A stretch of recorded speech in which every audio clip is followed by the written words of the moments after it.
आज शंकर बहुत खुश था और खुश भी क्यों ना हो, आज इतने दिनों के बाद उसके हाथ पतंग लगी थी। ए बसंती, ये देखो मैंने आज पतंग लूटा है। ये तो बहुत बड़ा पतंग है, कहाँ से मिला? अरे ऐसे ही थोड़े ना मिला है, बहुत परिश्रम किए हैं तब जाकर ये हाथ लगी है। शंकर दौड़कर हीरा मोती के पास जाता है। हीरा मोती दो बैल हैं। शंकर हीरा मोती को ही देख देख कर बड़ा हुआ है। हीरा मोती तो जैसे उसके प्राण हो। वो जब भी विद्यालय से आता है तो सबसे पहले उन्हीं को विद्यालय का सारा समाचार सुनाता है।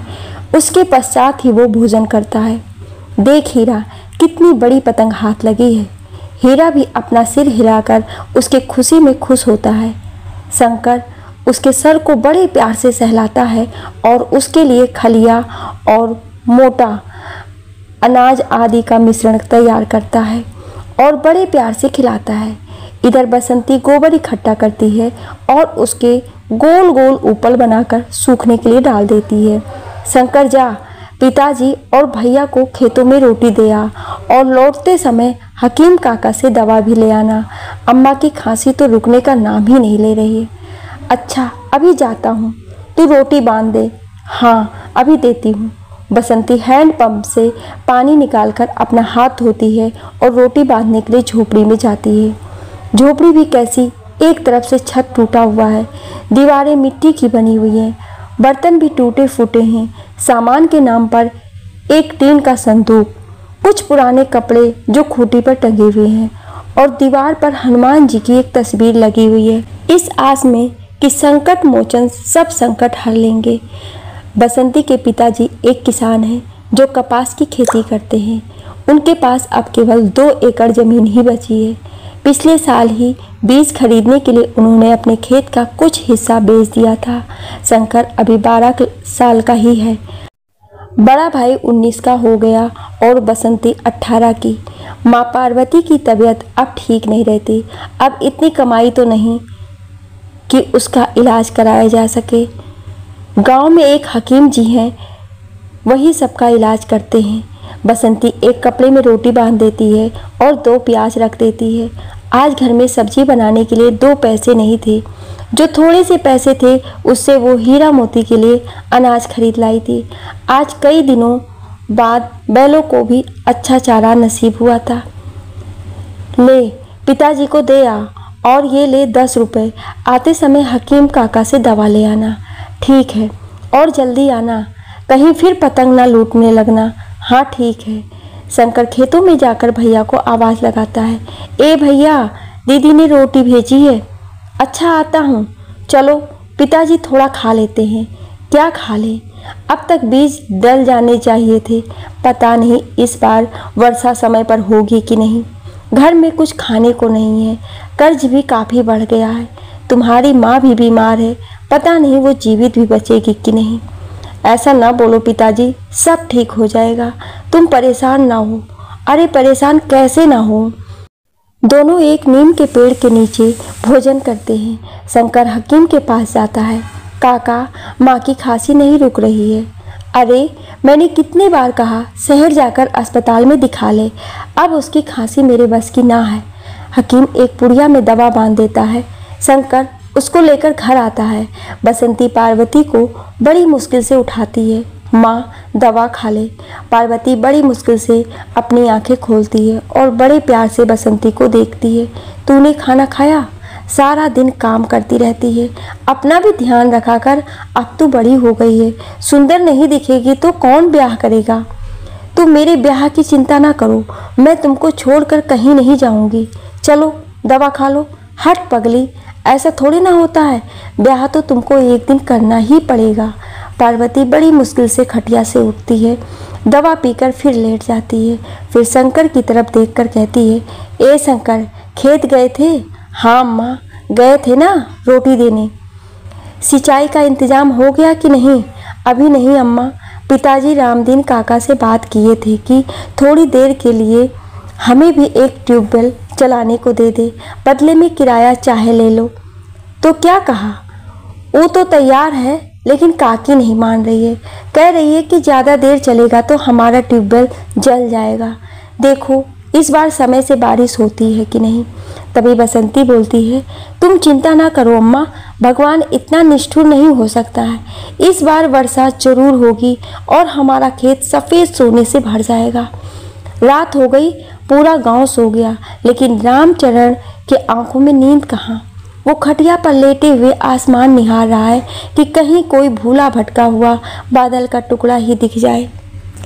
लेकिन आसमान तो बिल्कुल साफ है, सितारे टिम टिम करके चमक रहे हैं। पूर्णिमा का चांद रामचरण को ऐसा लगता है जैसे वो अपनी रोशनी से खेतों को सुखा रहा हो और सितारे उसकी बर्बादी पर जश्न मना रहे हों।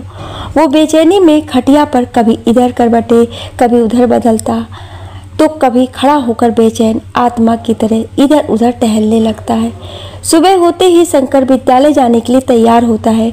जाने के पहले वो हीरा मोती से जरूर मिलता है और अपने हाथ से उसे घास खिलाता है।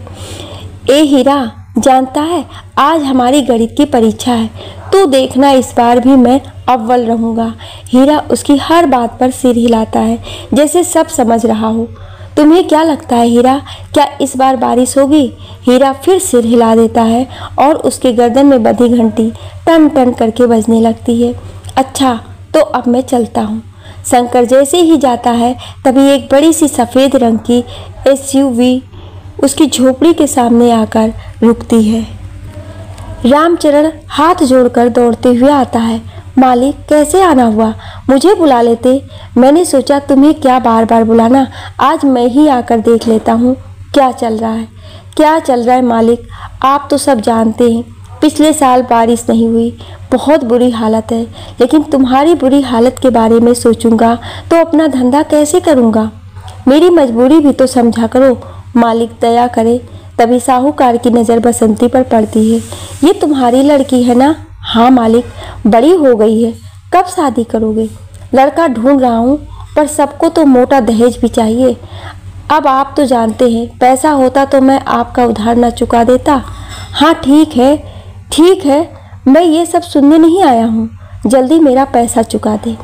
साहूकार इतना कहकर वहाँ से चला जाता है। रामचरण दुखी होकर अपने झोपड़ी में आता है। फिर आया था? हाँ, कह रहा था जल्दी उधार चुका दो। अब मैं कहाँ से इतना पैसा लाऊं? तुम कहो तो मैं अपने भाई से बात करूं। तुम जैसा सोचो, मैं कुछ नहीं कहूँगा। रामचरण अपने खेतों में काम करने चला जाता है। पार्वती अपने बड़े बेटे हरि से कहती है, बेटा हरि, जा अपने मामा से 1 लाख रुपए मांग ले। लेकिन अम्मा, क्या मामा इतने पैसे दे देंगे? अब एक बार तो पूछना पड़ेगा ना। तभी बाहर कुछ शोरगुल की आवाज़ आने लगती है। क्या हुआ हरि? पता नहीं अम्मा, जाकर देखता हूँ। हरि बाहर निकलकर लोगों से पूछता है, क्या हुआ भाई, इतना शोरगुल क्यों है? अरे तुम्हें नहीं पता, आज तड़के ही बिहारी लाल ने पेड़ पर लटक कर आत्महत्या कर ली। क्यों चाचा? सुनने में आया है कि साहूकार का कर्ज बहुत बढ़ गया था और इस साल बोने के लिए बीज भी नहीं खरीद सका, इसलिए तंग आकर आत्महत्या कर ली। ये तो अच्छा नहीं हुआ। बेचारे किसान अब कर भी क्या सकते हैं। देखो भगवान और क्या क्या दिन दिखाएंगे। हरि एक पेड़ के नीचे चबूतरे में बैठकर सोचने लगता है कि अपने ही घर की स्थिति कौन बड़ी अच्छी है। मेरे घर भी तो कर्ज में पूरा डूबा हुआ है। बहन की शादी भी करनी है, बैलों के लिए ठीक से चारे का इंतजाम भी नहीं हो पा रहा है। ट्यूबवेल के लिए दफ्तर गए थे तो वहाँ भी बाबू घूस मांग रहा है। कोई रास्ता नज़र नहीं आ रहा है। कभी बारिश समय पर नहीं होती, अगर हो गई तो पौधों को कीड़ा खा जाते हैं। बगल वाले रामदीन काका का अच्छा है, उन्होंने 2 साल पहले ही ट्यूबवेल लगवा लिया था। उनकी खेती तो अच्छी हुई थी और इस साल तो जुताई के लिए उसने ट्रैक्टर भी खरीद लिया। हम ही लोग मर रहे हैं। हरि दुखी मन से उठता है और सोचता है, चलो मामा से बात करते हैं, शायद वो कुछ मदद कर दें। बसंती अपने पुराने बक्से से फटी पुरानी किताब निकालती है और उन दिनों को याद करने लगती है जब वो स्कूल जाया करती थी। वो पढ़ने में सबसे आगे थी। गणित और विज्ञान उसका प्रिय विषय हुआ करता था। उसने गणित का प्रतिस्पर्धा में द्वितीय स्थान प्राप्त किया था। उसका सर्टिफिकेट आज भी उसने सहेज कर रखा है, परंतु घर की आर्थिक तंगी के कारण उसे स्कूल छोड़ना पड़ा। उसकी एक सहेली है जिसका नाम शिवा है, जो बगल वाले पड़ोसी रामदीन की बेटी है। उसने अभी अभी हाई स्कूल पास किया है, लेकिन अफसोस बसंती केवल 7वीं तक ही पढ़ सकी। बसंती अपने पुराने पुस्तकों को पढ़ रही थी, तभी शिवा आती है। चल बसंती, यहाँ क्या कर रही है? चलो सरोवर चलते हैं।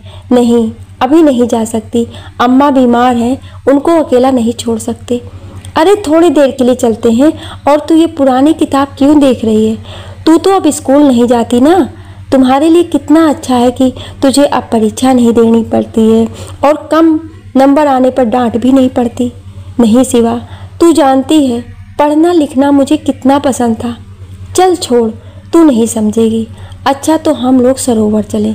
तू बार बार सरोवर जाने की जिद क्यों कर रही है? क्या बात है, किसी को बुलाया है क्या? शिवा शर्म से अपनी नज़र नीचे झुका लेती है। नहीं, ऐसी बात नहीं है। कुछ तो ज़रूर है, नहीं तो तू बार बार सरोवर जाने की जिद ना करती। हाँ, सुरेश कुछ दिनों के लिए गांव आया हुआ है। अच्छा तो ये बात है, तो सीधे सीधे कहती क्यों नहीं कि सुरेश से मिलने जाना है? अच्छा रुको, अभी माँ को बताकर आती हूँ कि हम लोग सरोवर जा रहे हैं। हरी अपने मामा के घर पहुँचता है। मामी हरी को देखकर बहुत खुश होती हैं। मामी की केवल 2 लड़कियां हैं, तो वो हरी को अपना पुत्र ही मानती हैं। वो हरी के लिए जल्दी जल्दी खाने के लिए बनाने लगती हैं कुछ।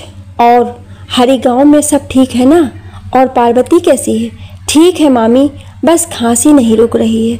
अरे तो डॉक्टर को दिखाया कि नहीं? हाँ मामी, वो हम लोग बहुत कहे अम्मा से कि डॉक्टर को दिखा ले, पर वो सुनती ही नहीं है। तभी मामा बाहर से आते हैं, वो भी हरी को देखकर बहुत खुश होते हैं। कहाँ गए थे मामा जी? अरे पंडित ने एक लड़का बताया था कल्पना के लिए, वहीं मिलने गए थे। अच्छा तो क्या लड़का पसंद आया? नहीं, लड़का की उम्र थोड़ी ज़्यादा है और परमानेंट जॉब भी नहीं है। और तू बताओ कैसे आना हुआ? हमारी बहन तो ठीक है ना? उनकी तबीयत ठीक नहीं रहती।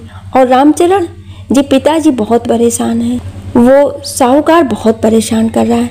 मामा समझ जाते हैं कि हरी क्यों आया है। तुम चिंता ना करो। कितना पैसा चाहिए? 1 लाख।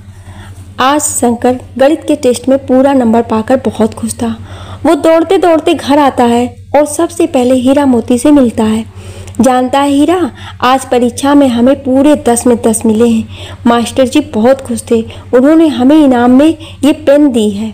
हीरा अपना सिर हिलाकर अपने गले में बंधी घंटी को जोर जोर से बजाता है। शंकर उसे प्यार से सहलाता है और उसके बाद वो अपनी अम्मा को बताने जाता है। पार्वती अपने बच्चे की उपलब्धि से खुश होती है। मामा हरी को बाजार ले जाते हैं, वहाँ उसको एक दुकान से उसके लिए कपड़े खरीदते हैं। फिर बैंक जाते हैं, वहाँ से उसको 1,50,000 का कैश निकाल कर देते हैं और साथ ही एग्रीकल्चर वाली दुकान से उसके लिए एक डिबलर मशीन भी खरीद कर देते हैं। मामा ये क्या है?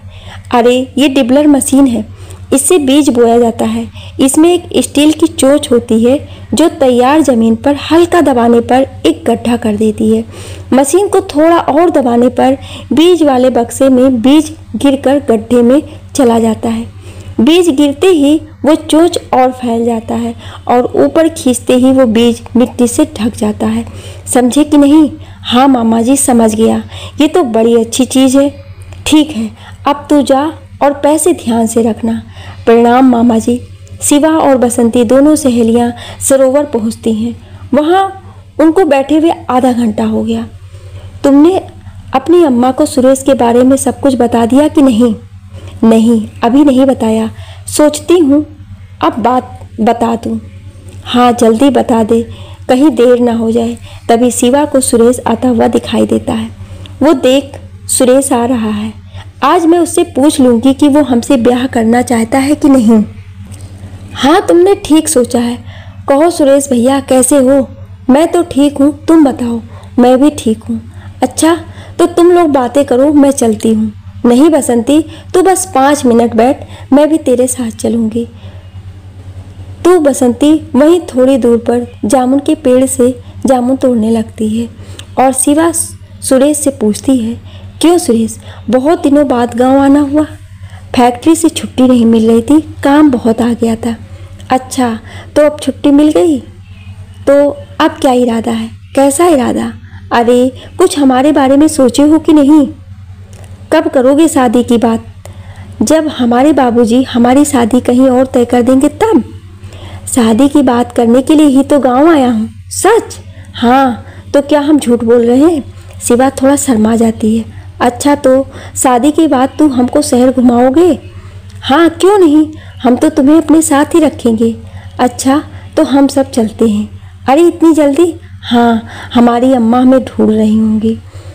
रामचरण साहूकार का पैसा चुकाने उसकी कोठी पर जाता है। क्या बात है रामचरण, इतनी सुबह सुबह अपना मनहूस चेहरा लेकर यहाँ क्यों आया है? मालिक, वो आपका पैसा लौटाने आया था। अच्छा, अचानक से इतना पैसा कहाँ से आया? वो मालिक कहीं से उधार लिए हैं। अच्छा ठीक है, कितना पैसा लाया है? 1 लाख मालिक। और बाकी के 2 लाख? वो मालिक फसल बिक्री के बाद दे दूंगा। ठीक है, अब जा अपना काम कर। रामचरण वहाँ से सीधे बाजार जाता है और वहाँ से बाकी बचे पैसे से G27 कपास के बीज खरीदता है। चल हरी, खेत चलते हैं, अभी खेत की और गुड़ाई करनी है। जब गुड़ाई हो जाए तब बीज डालेंगे। दोनों पिता पुत्र फावड़े से खेत की गुड़ाई में जुट जाते हैं। तभी हरी देखता है कि बगल वाला रामदीन कोई बड़ी सी मशीन से मिट्टी भुरभुरी कर रहा था।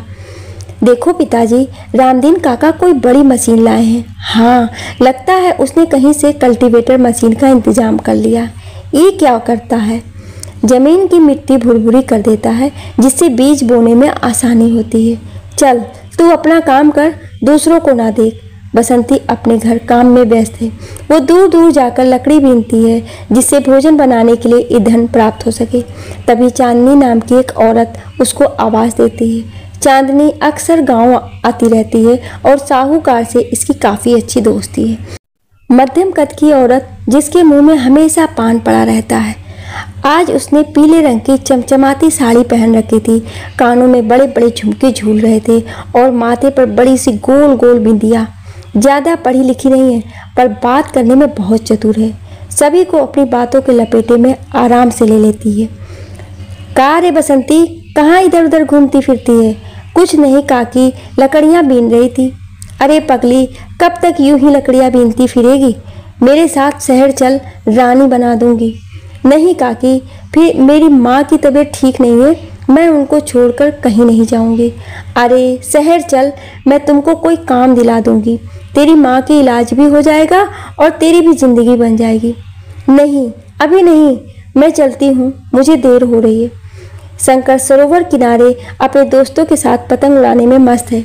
आज विद्यालय में गुड़ी पड़वा की छुट्टी जो है, आज उसकी पतंग आकाश में सबसे ऊपर उड़ रही थी। उसने पतंग के नीचे रंग बिरंगे कागजों का पट्टा चिपकाकर सुंदर ढंग से सजा दिया था।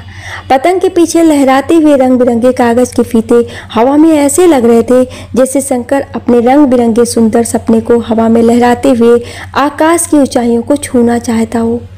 ये देख रमेश, मेरी पतंग आज कितनी ऊंची उड़ रही है। तेरी पतंग बड़ी है ना, आज मुझे कोई नहीं छू सकता। छू नहीं सकता तो क्या, काट तो सकता हूँ ना। अच्छा, हिम्मत है तो काट कर दिखा। रमेश ने शंकर की पतंग को काटने की बहुत कोशिश की, लेकिन जैसे ही वो अपनी पतंग शंकर की पतंग के पास लाता, वो बड़ी चतुराई से अपनी पतंग दूर ले जाता और रमेश की पतंग उसका पीछा ही करती रह जाती। चल, आज तो तू बच गया, लेकिन एक दिन मैं तेरी पतंग जरूर काटूंगा। तुम देख लेना, तुम्हारा ये सपना कभी पूरा नहीं होगा। ये कहकर शंकर जोर जोर से हंसने लगता है। आज खेत में जुताई करते हुए 3 दिन हो गए। बीज डालने का समय आ गया था। रामचरण हरि से बीज डालने की हिदायत देता है। देख हरि, कुंड की गहराई 4 से 5 सेंटीमीटर होनी चाहिए तथा एक पंक्ति से दूसरी पंक्ति की दूरी 60 सेंटीमीटर रखना। पिताजी, आप हाथ से डालो, मैं तो डिबलर से डालूंगा, जो आज मामा ने दिया है। ठीक है, तू उसी से कर।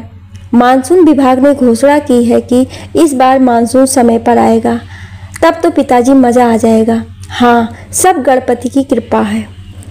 आज दोनों बहुत खुश हैं। उनका सब काम ठीक होता नजर आ रहा था। दोनों दिन भर मेहनत करके बुआई का काम समाप्त कर देते हैं। कपास की फसल बोने के बाद 35 से 40 दिन तक सिंचाई की कोई आवश्यकता नहीं होती है। अतः दोनों घर पहुंचते हैं। देखते हैं कि पार्वती की तबीयत बहुत ज़्यादा बिगड़ गई है। उसे आज बहुत बुखार भी है। उसके सीने में बहुत दर्द हो रहा है। बसंती दौड़कर हकीम के पास जाती है। हकीम ये कहकर अपना पल्ला झाड़ देता है कि उसका रोग अब मेरे बस में नहीं है, तुम लोग उसे सरकारी अस्पताल में ले जाओ। बसंती दौड़ते हुए घर पहुंचती है। पिताजी, हकीम कह रहा है अम्मा को सरकारी अस्पताल ले जाओ। पार्वती सोचती है कि अस्पताल का खर्चा कहाँ से आएगा। वो तुरंत कह उठती है, अरे मुझे कुछ नहीं हुआ, मैं अस्पताल नहीं जाऊंगी। पार्वती के हट के कारण सब चुप हो जाते हैं। बसंती गणपति के पास से भभूति निकालकर अम्मा के माथे पर मल देती है। सुबह सुबह शिवा बसंती के घर आती है। काकी की तबीयत कैसी है? रात से ठीक है। बसंती अपने आंसू पोंछते हुए कहती है, अरे तू क्यों रोती है? अम्मा ठीक हो जाएगी, तुम चिंता मत करो। शिवा बसंती के घर के कामों में हाथ बटाने लगती है और उसके लिए रोटी बनाती है। चल अब तो खा ले, कल से भूखी है, मन नहीं कर रहा। अरे ऐसे कैसे मन नहीं कर रहा? खाएगी नहीं तो अम्मा को कौन देखेगा? तभी बसंती देखती है कि मामा चले आ रहे हैं। मामा को देखते ही बसंती ऐसे खुश होती है जैसे डूबते हुए को तिनका का सहारा मिल गया हो।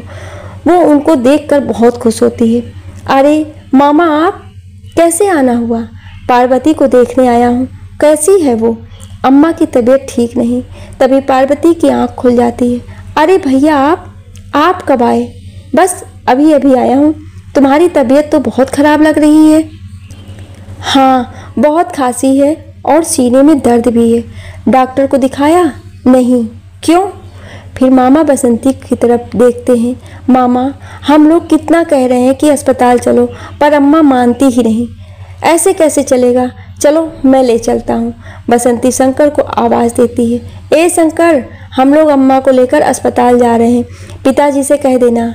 मामा टैक्सी वाले को बुलाते हैं और बसंती और पार्वती को लेकर अस्पताल चले जाते हैं। 2 घंटे इंतजार के बाद नर्स पार्वती को आवाज़ लगाती है। डॉक्टर पार्वती को देखता है और ब्लड टेस्ट और चेस्ट एक्सरे के लिए कह देता है। रिपोर्ट से पता चलता है कि पार्वती को टीबी है, जो कि अंतिम स्टेज पर है। अब उसको दवा भी काम नहीं करेगी। मामा के पैर के नीचे से जैसे जमीन ही खिसक गई। बसंती फूट फूट कर रोने लगती है। मामा, अब क्या होगा? घबराओ मत बच्ची, सब ठीक हो जाएगा, मैं हूँ ना। पार्वती को वहीं टीबी वार्ड में एडमिट करा दिया जाता है। मामा बसंती को घर छोड़ उसके घर आते हैं और रामचरण को सांत्वना देते हैं। घबराओ नहीं, मैं हूँ, कोई बात हो तो बताना। वैसे मैं हर हफ्ते पार्वती को देखने आ जाया करूँगा, तुम चिंता मत करो। भैया, आपका बहुत बहुत धन्यवाद। आप ना होते तो हम लोग क्या करते। नहीं नहीं, तुम परेशान मत हो, सब गणपति ठीक करेंगे। 1 हफ्ता बीत गया था। बसंती अपनी झोपड़ी को गोबर से लीप कर साफ कर रही थी। उसका मन अब काफ़ी स्थिर था। उसे कुछ अच्छा नहीं लग रहा था। अम्मा के बिना घर सूना सूना जो हो गया था। वो बार बार चारपाई की तरफ देखती जहां अम्मा लेटा करती थी। तभी उसे रामदीन काका के घर से ढोलक की आवाज़ सुनाई देती है। शायद शिवा की शादी तय हो गई। वो घर का सारा काम निपटाकर शिवा से मिलने जाती है। शादी तय हो गई, मुझे बताया नहीं। मैं उस दिन बताने ही गई थी, लेकिन तुम लोग काकी को लेकर परेशान थे। अब काकी कैसी हैं? बसंती अम्मा का नाम सुनते ही रोने लगती है। डॉक्टर ने कहा है कि अब अम्मा नहीं बचेगी। अरे तो तुम रो नहीं, हिम्मत से काम लो, अब तो सब तुमको ही तो संभालना है। बसंती अपने आंसू पोंछकर शिवा की खुशी में खुश होने का प्रयास करती है। गांव की औरतें बन्ना बन्नी के गीत गा रही हैं। बनना है मेरो राजकुंवर, सुरतिया चमके सूरज जैसी, आएगा वो घोड़ी पे बैठ के, ले जाएगा मुझको चांद के देश। शंकर के आज परीक्षा के परिणाम आ गए थे। उसने कक्षा 7 प्रथम श्रेणी से पास कर लिया था। रामचरण बहुत खुश था कि उसका बच्चा पूरे गांव में प्रथम आया था। वो हरी से मिठाई लाने को कहता है। सभी खुश हैं, बस बसंती को अम्मा की याद सता रही थी। वो सोच रही थी काश अम्मा भी हम लोगों के साथ होती। इस बार मानसून अपने समय पर था। खेतों में बीज अंकुरित हो चुके थे। रामचरण बहुत खुश था। वो अपने अंकुरित हुए पौधों को देखकर ऐसे खुश हो रहा था जैसे एक माँ अपने गर्भ में पल रहे बच्चे को प्रेम से सहलाकर उससे बातें कर खुश होती है। रामचरण के आंखों में अब चमक लौट आई थी। उसके शरीर का एक एक रोम अपने खेतों को देखकर पुलकित हो रहा था। तभी उधर से गांव का पंडित गुजरता है और वह रामचरण को आवाज देता है, अरे ओ रामचरण, जरा सुनो तो। रामचरण को कुछ सुनाई नहीं दे रहा, वो तो बस अपने खेतों को निहारने में व्यस्त है। अरे ओ भैया रामचरण। तभी रामचरण की दृष्टि पंडित पर पड़ती है। हाँ पंडित जी, कैसे आना हुआ? अरे भैया, एक खुशखबरी है। क्या? अरे तुम्हारी लड़की की फोटो लड़के वालों को पसंद आ गई। हाँ, वो लोग अगले हफ्ते आ रहे हैं। अच्छा, ये तो सचमुच बड़ी अच्छी खबर है। शायद इस बार लड़के वालों को सब कुछ ठीक लगे। लड़का क्या करता है? लड़का के पिता के पास 5 एकड़ ज़मीन है। वो भी तुम्हारी तरह किसान है और लड़का बैंक में क्लर्क है। ये तो बहुत ही अच्छा है। रामचरण खुशी खुशी घर आता है और ये खुशखबरी हरी और बसंती को बताता है। तुम्हारी अम्मा यहाँ होती तो वो भी खुश होती। बसंती को कुछ विशेष अंतर नहीं पड़ता, क्योंकि उसका तो पूरा ध्यान अपनी माँ पर लगा हुआ है। उसकी तो अभी विवाह करने की इच्छा भी नहीं है। वो तो अपनी पढ़ाई पुनः प्रारंभ करना चाहती थी, पर घर की आर्थिक स्थिति खराब होने के कारण उसकी ये इच्छा अधूरी ही रह जाती है। अगले ही दिन रामचरण और बसंती पार्वती से मिलने अस्पताल जाते हैं। अस्पताल में प्रवेश करते ही बसंती का हृदय जोर जोर से धड़कने लगता है। पता नहीं अम्मा किस हालत में होगी, पता नहीं वो कब हम लोगों को छोड़कर चली जाएगी। पार्वती को देखते ही रामचरण रोने लगता है। पार्वती, ये तुम्हारी क्या हालत हो गई है? सब मेरी ही गलती है। मैं अपने परिवार की देखभाल ठीक से नहीं कर सका। मुझे क्षमा कर दो पार्वती। मैं तुम्हें कुछ नहीं दे सका, तुम्हारा ठीक से इलाज भी नहीं करा सका। ऐसा नहीं है जी, मुझे आपसे कोई शिकायत नहीं है। आपने अपनी तरफ से तो सब ठीक ही किया। अब तकदीर ही ऐसी थी तो क्या कर सकता है। रामचरण अपने आंसू पोंछता है और बताता है कि कल लड़के वाले हमारी बसंती को देखने आ रहे हैं। ये तो बड़ी अच्छी बात है। देखिए, इस बार लड़के वाले हाथ से जाने नहीं चाहिए। तुम चिंता मत करो। लड़का क्या करता है? वो बैंक में क्लर्क है। तब तो बहुत अच्छा है। पार्वती बसंती को गले से लगा लेती है और उसका माथा चूमती है। मेरी बच्ची, भगवान तुम्हें सदा खुश रखे। मैं कितनी बदनसीब माँ हूँ जो अपनी ही बच्ची का ब्याह नहीं देख सकती। इतना सुनते ही बसंती जोर जोर से रोने लगती है। आज लड़के वाले आने वाले हैं। सुबह से ही रामचरण तैयारी में लगा हुआ है। बसंती, घर जरा कायदे से कर दे, और हरी, तू जाकर मिठाई ले आ। लड़के वाले आते ही होंगे। थोड़ी देर में राम प्रसाद और उनका लड़का राकेश और पत्नी आशा के साथ आ जाते हैं। रामचरण उनका स्वागत करता है और सबका हाल चाल पूछता है। थोड़ी देर में राकेश की माँ आशा बसंती को बुलाने के लिए कहती है। आज बसंती ने साड़ी पहनी हुई है, जो उसने शिवा की सहायता से पहना था। आशा को बसंती पसंद आ जाती है। हमें तो लड़की पसंद है। फिर वो राकेश की तरफ देखती है। क्यों बेटा, तुमको कैसी लगी? अम्मा, तुम्हें पसंद है तो ठीक है। फिर राम प्रसाद पूछता है, तो रामचरण कब शादी करना चाहोगे? अब आप तो सब जानते हैं, मैं तो फसल कटाई के बाद ही शादी कर पाऊँगा। ठीक है, तब माघ में शादी तय कर लेते हैं। हाँ, मैं पंडित से मिलकर तारीख निकलवा लेता हूँ। आशा शगुन के तौर पर बसंती को एक साड़ी और 2 सोने के कड़े उसको पहना देती है। रामचरण की खुशी आज दुगना थी। पार्वती को अस्पताल में भर्ती हुए 3 हफ्ते हो गए। उसकी हालत दिन पर दिन और ख़राब होती जा रही थी। बसंती आज शंकर के साथ माँ से मिलने अस्पताल आती है। उससे अम्मा की हालत देखी न जा रही थी। उसकी आंखों से लगातार अश्रु की धारा बह रही थी। रो मत पगली, जाना तो सबको एक न एक दिन है यार। आज नहीं तो थोड़ा देर से सही। जो जन्म लेगा वो एक न एक दिन तो मरेगा भी। यही प्रकृति का नियम है। लेकिन अम्मा, मैं तुम्हारे बिना कैसे रहूँगी? अरे, जब ससुराल जाएगी तो वहाँ की जिम्मेदारी में सब भूल जाएगी। वैसे भी समय सारे दुख कष्ट भुला देता है। तभी पार्वती की नज़र कंगनों पर पड़ती है, जो उसकी होने वाली सास ने आशा को पहनाए थे। अरे, ये कंगन तो बहुत सुंदर है। तेरी सास ने पहनाई है ना? हाँ। फिर पार्वती बसंती को बड़े प्यार से उसके माथे को सहलाती है। मेरी बिटिया।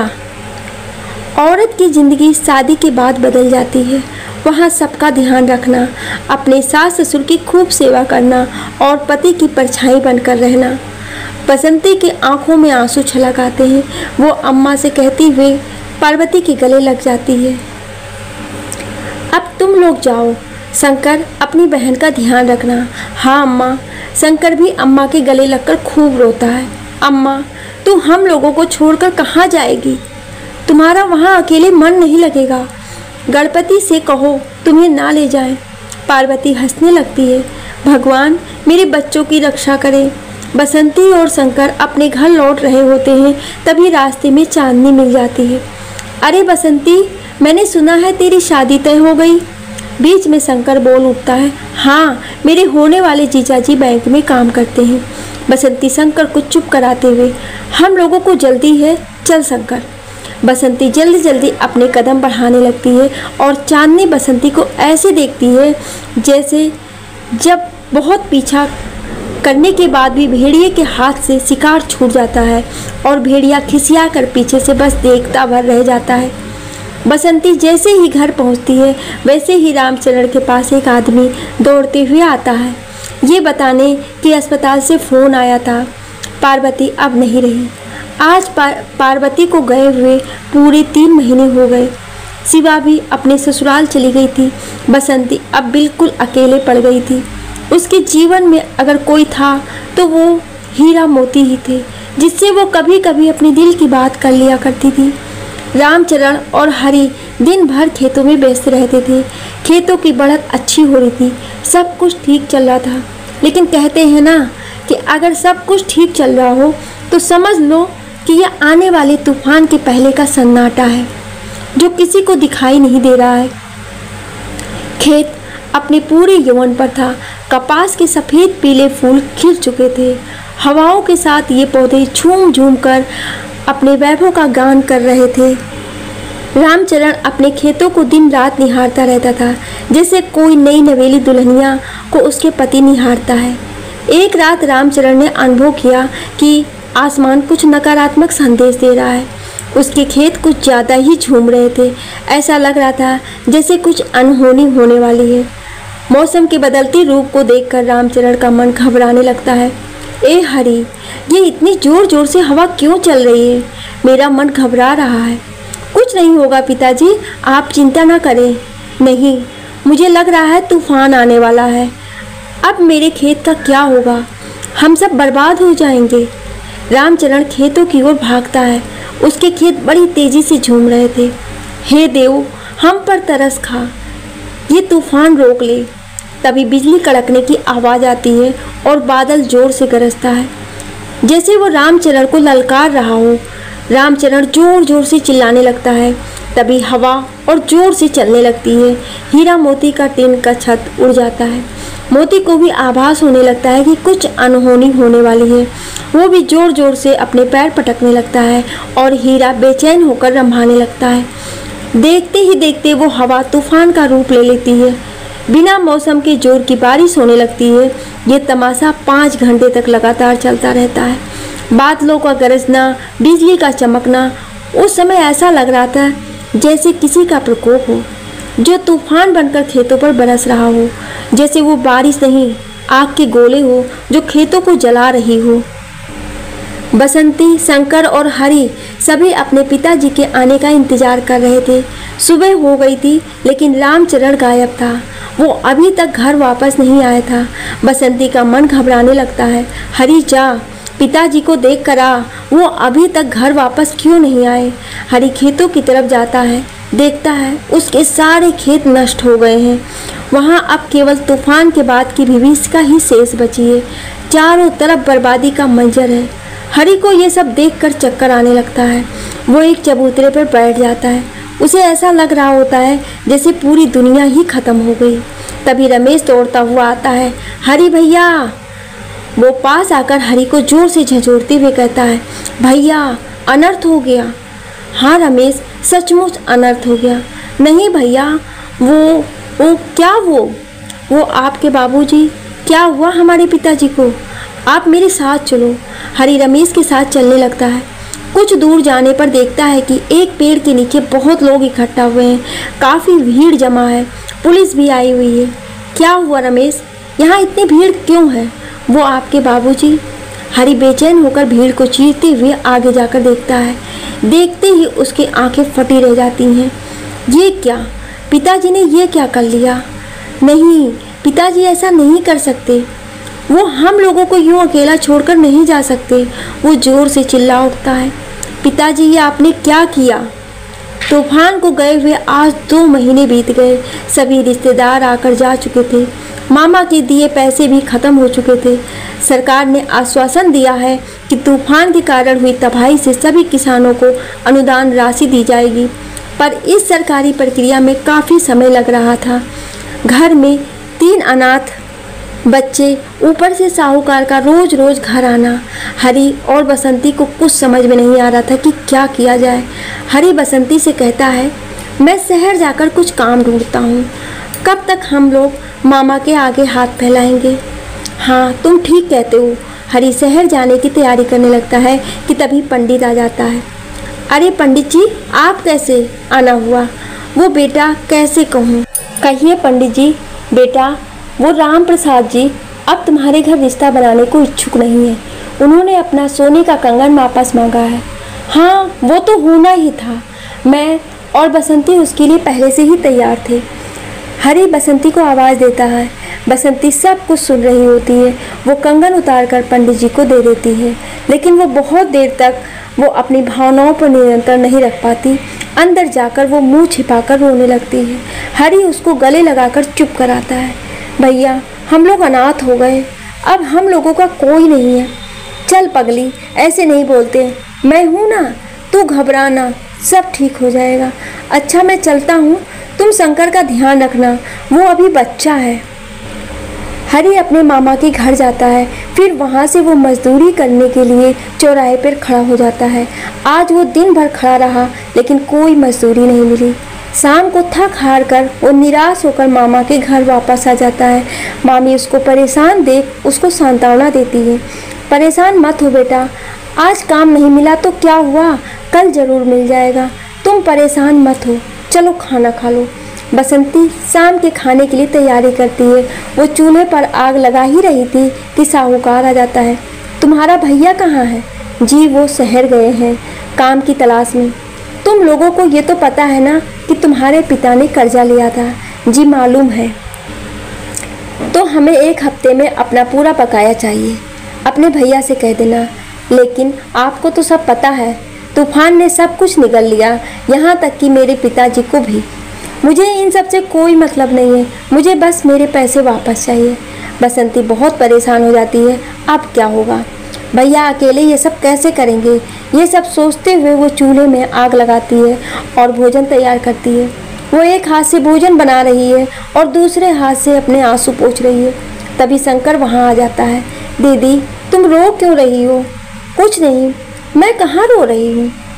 वो जल्दी से अपने आंसू पोंछते हुए कहती है, चल खाना खा ले, बहुत देर हो गई है।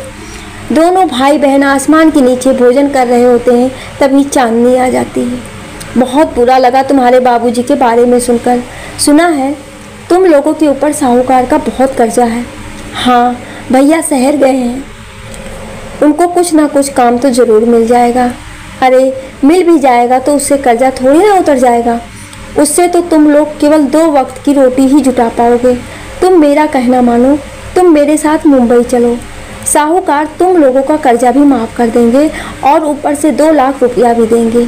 वहाँ तुमको मैं अच्छा काम भी दिलवा दूंगी, उससे अपने भाई की मदद भी कर सकोगी। बसंती चुप हो जाती है। उसे कुछ समझ में नहीं आता कि क्या करे। वो कभी शंकर को देखती तो कभी हीरा मोती को। सोच लो, मैं कल फिर आऊँगी। बसंती को रात भर नींद नहीं आती। उसके कानों में बार बार चांदनी की बातें गूंजती रहती। साहूकार कर्जा माफ़ कर देगा और बदले में 2 लाख रुपए भी देगा। सुबह होते ही हरी फिर उसी चौराहे पर जाकर खड़ा हो जाता है जहाँ सभी मजदूर खड़े थे। धीरे धीरे करके सभी मजदूर काम पर चले जाते हैं। वो अकेला रह जाता है। उसे अभी तक कोई ग्राहक नहीं मिला। तभी एक आदमी आता है। तुम मजदूर हो? हाँ साहब। मेरे साथ चलोगे? हाँ। क्या काम है? कुछ नहीं, 2 घंटे का काम है, गोदाम साफ करवाना है। कितना लोगे? जितना आप दे दें। बसंती लकड़ी बीनने निकल पड़ती है। वो पेड़ से टूटी हुई छोटी छोटी लकड़ियों का गट्ठर बनाती है और उसे अपने सर पर बांधकर घर आती है। तभी शंकर, जो पास ही में कंचों से खेल रहा था, वह दीदी को देखकर उसकी सहायता के लिए आता है और उसकी लकड़ियों का बंडल उतारने में उसकी सहायता करता है। दीदी, एक बात पूछनी थी। हाँ पूछो। मैं अब कभी विद्यालय नहीं जा पाऊँगा। क्यों नहीं? तुम विद्यालय जरूर जाओगे। बसंती शंकर से कह तो देती है, पर वो सोच में पड़ जाती है कि अब वो शंकर का विद्यालय का खर्चा कहाँ से आएगा। वो नहीं चाहती थी कि शंकर की पढ़ाई भी उसकी तरह अधूरी रह जाए। वो मन ही मन निश्चय ले लेती है कि वो शंकर को जरूर पढ़ाएगी और उसे एक शिक्षित किसान बनाएगी, जो गांव में सभी को खेती और उससे संबंधित आधुनिक और प्रौद्योगिकी जानकारी दे सके। बसंती आज दिन भर परेशान थी। वो कोई निर्णय नहीं ले पा रही थी कि क्या करे। एक तरफ शंकर की पढ़ाई थी तो दूसरी तरफ साहूकार का कर्ज। उसे बार बार चांदनी की बातें याद आ रही थी कि अगर मैं उसके साथ शहर गई तो साहूकार कर्जा माफ़ कर देगा और बदले में 2 लाख रुपए भी देगा। आज शंकर को पतंग उड़ाने की बिल्कुल भी इच्छा नहीं हो रही थी। वो अपना पतंग रमेश को दे देता है। उसे कुछ समझ में नहीं आ रहा था कि अब आगे क्या होगा। उसे अम्मा की याद सताने लगती है। अम्मा, तू हमें छोड़कर क्यों चली गई? मेरा तुम्हारे बिना बिल्कुल भी मन नहीं लग रहा। पिताजी भी चले गए, अब हम लोग बिल्कुल अकेले हैं। इतना कहते ही वो मोती के गले लगकर रोने लगता है। मोती, क्या मेरी अम्मा अब कभी वापस नहीं आएंगी? मोती फिर सिर हिला देता है। पता नहीं इसका मतलब हाँ या ना। हरी का आज काम पर पहला दिन था। वो घर लौटकर सबसे पहले बसंती को फ़ोन करता है। प्रदीप नाम का एक लड़का अपना मोबाइल लेकर बसंती के पास आता है। ए बसंती, तुम्हारे भैया का फ़ोन है। बसंती तेज़ी से मोबाइल उसके हाथ से छीन लेती है। हाँ भैया, तुम ठीक हो ना? हाँ मैं ठीक हूँ, तुम कैसी हो? मैं भी ठीक हूँ। कुछ काम मिला? हाँ, आज एक काम मिला था। तुम चिंता मत करो, सब ठीक हो जाएगा। शंकर क्या कर रहा है? वो हीरा मोती के पास है। अच्छा, तो हम रखते हैं, तुम अपना ध्यान रखना। बसंती कुछ पूछना चाहती थी, क्या वो भी चांदनी के साथ शहर जाकर काम कर सकती है, पर उसकी हिम्मत नहीं हुई। वो रात भर यही सोचती रही कि आजकल तो लड़कियां भी काम करती हैं, मैं भी अगर काम करके भैया की मदद कर दूं तो इसमें क्या बुराई है। साहूकार का कर्जा भी खत्म हो जाएगा और शंकर अपनी पढ़ाई भी पूरी कर लेगा। रात भर वो यही सोचती रही और अंत में उसने निर्णय ले लिया कि वो कल सुबह वो साहूकार से मिलने जाएगी। सुबह होते ही शंकर को नाश्ता कराने के बाद वो साहूकार के घर जाने के लिए तैयार होती है। दीदी, कहाँ जा रही हो? तेरी पढ़ाई का इंतजाम करने। सच? अब मैं फिर से पढ़ सकूँगा? हाँ, मेरा भैया स्कूल जाएगा, बड़ा आदमी बनेगा। बसंती प्यार से शंकर के माथे को चूमती है। तुम हीरा मोती को चारा दे देना, मैं अभी आती हूँ।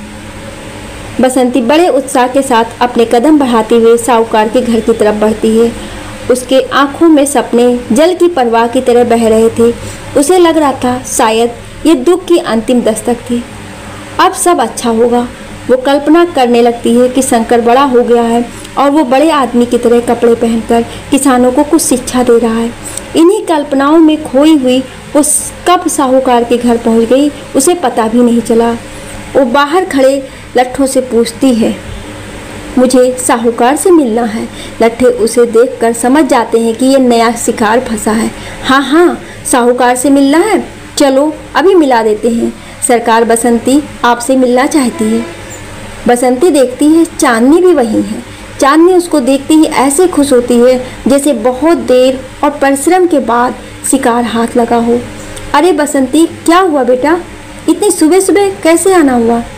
वो काकी, आप कह रही थी ना कि आप मुझे शहर में काम दिलवा देंगी। हाँ हाँ, वो तो मैं अब भी कहती हूँ। तो क्या तुम तैयार हो? हाँ, अगर साहूकार हमारे कर्ज माफ़ कर दे तो। हाँ हाँ, क्यों नहीं, कर्ज भी माफ़ कर देंगे और 2 लाख भी देंगे। चांदनी नज़र चुराकर साहूकार को देखती है और कुछ इशारा करती है।